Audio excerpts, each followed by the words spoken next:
পটেল লেফটিস্টদের যে দাবদাবা ছিল সেই দাবদাবা আজকে তাদেরকে সারা ভারতবর্ষ থেকে ছুঁড়ে ফেলে দিয়েছে।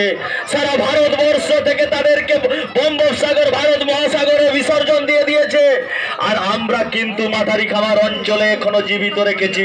আমি এর জন্যই বললাম আদর্শ কমিউনিস্টদের যে আদর্শ সারা বিশ্ব তাদেরকে প্রত্যাখ্যান করেছে।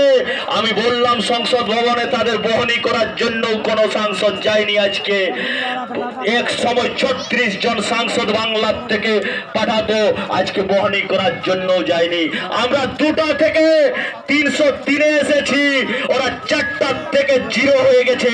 তাই আমি আপনাদের মাথারিখামার অঞ্চলের আপামর জনসাধারণ সমবুদ্ধি সম্পন্ন সমস্ত ব্যক্তিদের কাছে আমার আহ্বান যে আপনারা ভাবুন, একবার অবশ্যই ভাবুন, সারা পৃথিবীর লোক যদি কমিউনিস্টকে প্রত্যাখ্যান করে আর আপনারা যদি এখনো ধরে রাখেন যে কমিউনিস্ট ভারতের হিতে কোনোদিন ভাবেনি বন্ধু, ভারতবর্ষের হিতে